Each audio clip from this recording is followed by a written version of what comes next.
This is The Gum Guru with Dr. Macon Singletary from North Raleigh Periodontics. This is a show about keeping your teeth and gums healthy and how a healthy smile affects your overall health. Today's episode is called A Simple Way to Decrease Your Risk for Dementia, the direct relationship between your mouth and the rest of your body. Welcome to the Gum Guru podcast with Dr. Macon Singletary. I'm Jason Kong. Thank you so much for joining us today here with Dr. Singletary. Dr. Singletary, how are you? I'm doing better than I deserve. That's always a good position to be in, and we've got a wonderful show lined up today, and we're going to be talking about a simple way to decrease your risk for dementia. So, Dr. Singletary, where do we start with this? What do we need to know? Well, it's probably not a common thought that the mouth is a gateway to your cardiovascular system. When you chew, you have bacteria showers of the bloodstream. It takes about a minute to go from your mouth to your toes. And somebody says, well, how is that? Well, around the teeth are capillaries that in the socket between the root and the bone. It's about the size of your hand as far as the surface area exposure to the blood system.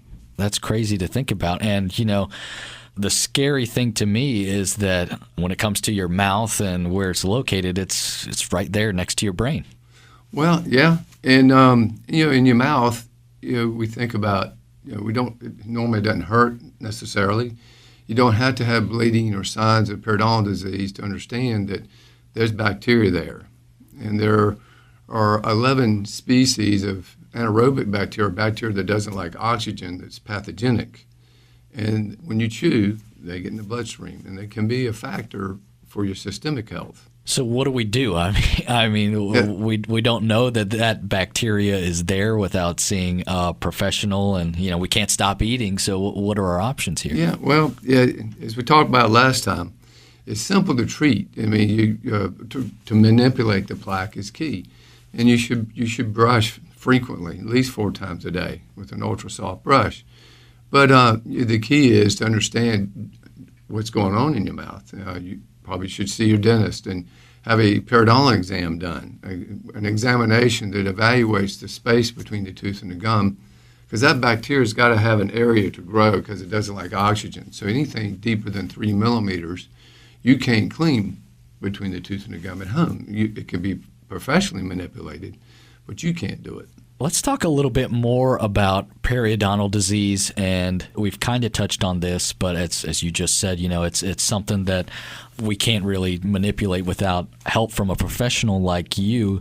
So go into a little bit more about the threat that this disease is and just how really scary it can be. There are about 500 to 700 pathogens that grow in your mouth, and it's like the bug of the month. They mutate, they do things just like COVID does, and they're pretty smart little boogers. So in order to determine, like I said, they've earmarked about 11 that are specifically pathogenic.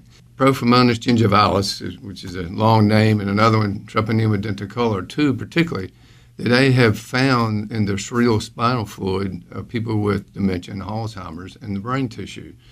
And so these particularly 2 organisms, if they're there, you want to identify them. And there are ways of doing that.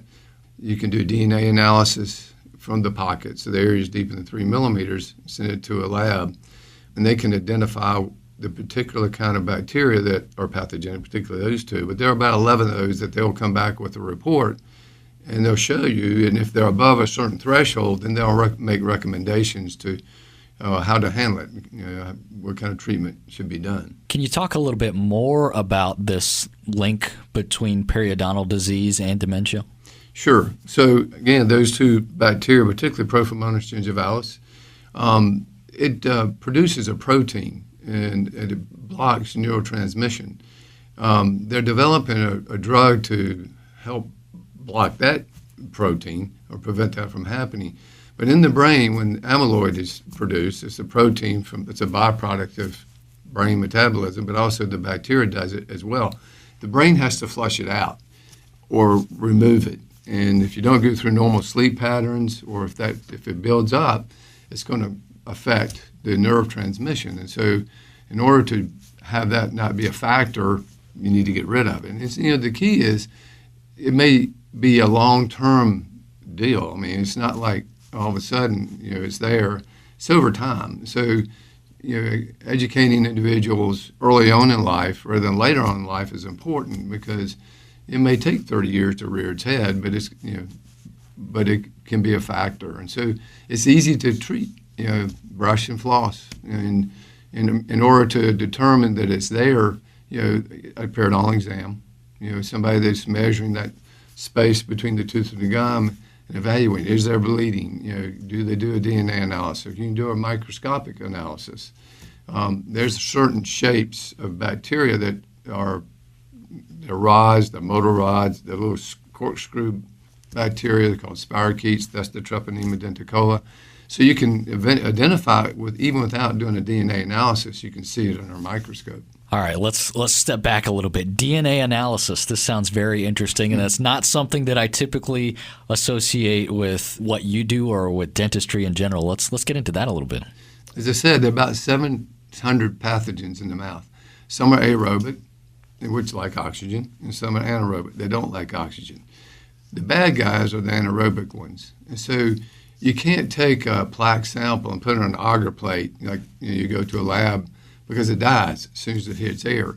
So what the DNA analysis does, even though the bacteria may be dead, they take a little paper point and go in between the gum and the root of the tooth, and it soaks up into the paper point. And we send it to a lab, and they've been specifically earmarked certain bacteria that have that DNA component, with different species. And then it'll come back with a report. So really, you're right, it's not something done routinely, but probably should be done more. It's an easy thing to do. It's just a matter of understanding, the importance of it, getting access to it, which is simple, and then getting a report done for the patients. Okay, so let's say I get that DNA analysis and you run your report, and what happens after that?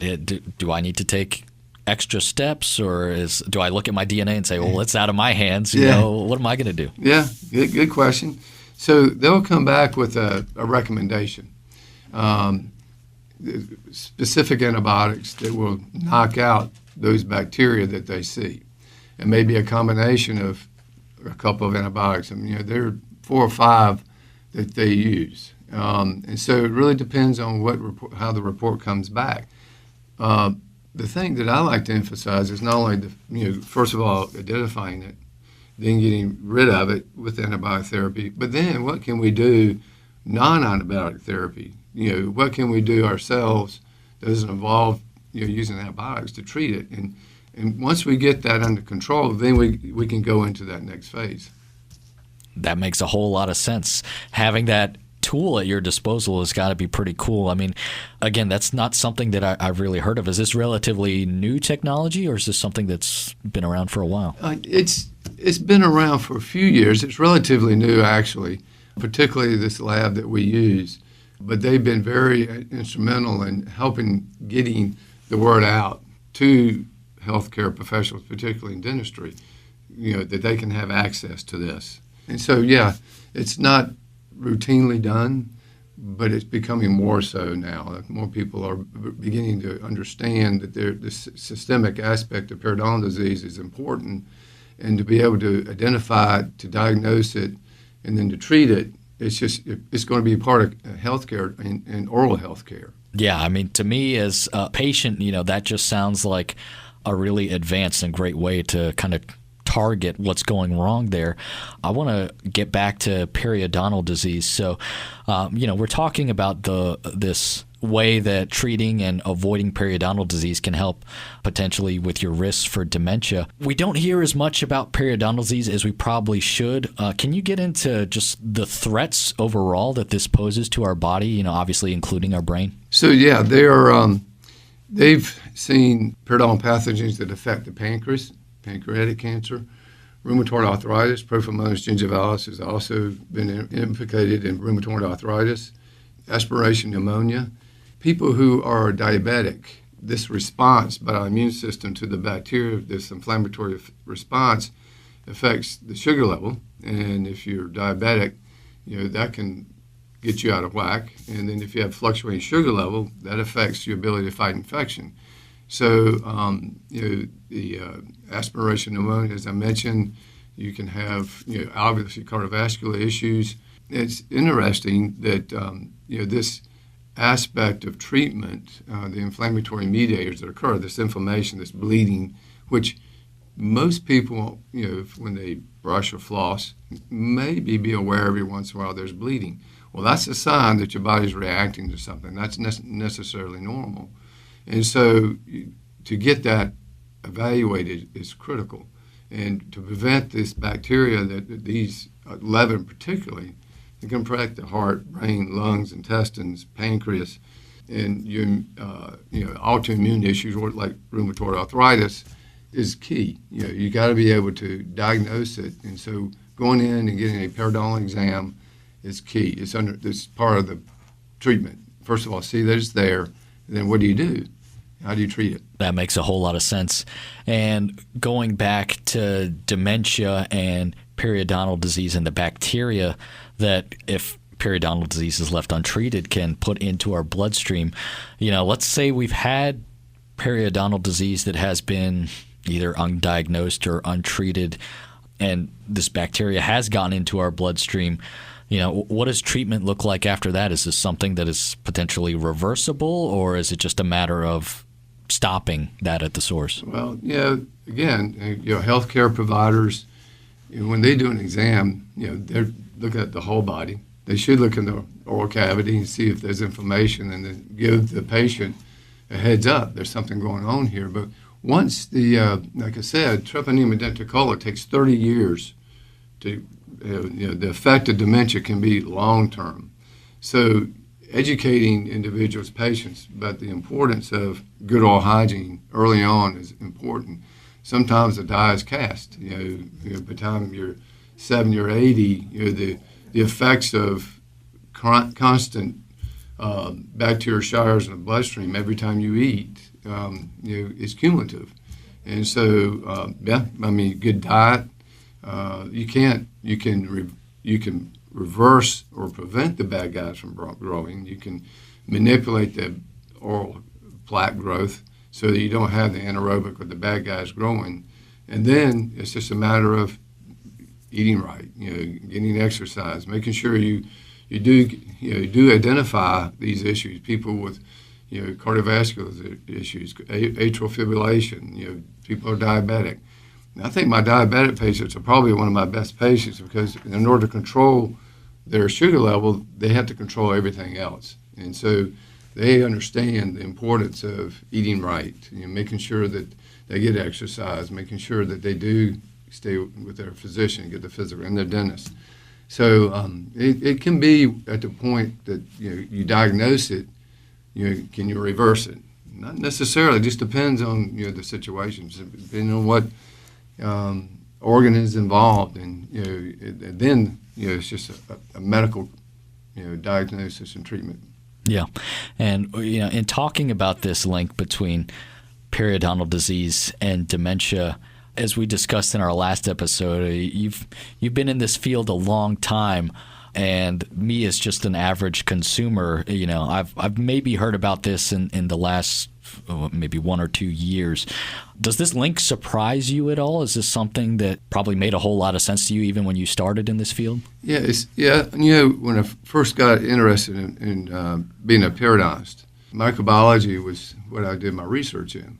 So I understood the importance of manipulating the bacteria, preventing the anaerobic bacteria. The bacteria doesn't like oxygen from growing. I think at that point we had some idea that there's, when you talk about heart issues, and used to pre-medicate for mitral valve prolapse. So we understood that there was when you had your teeth cleaned, you had work done, that there was an invasion into the cardiovascular system, the bloodstream, by bacteria.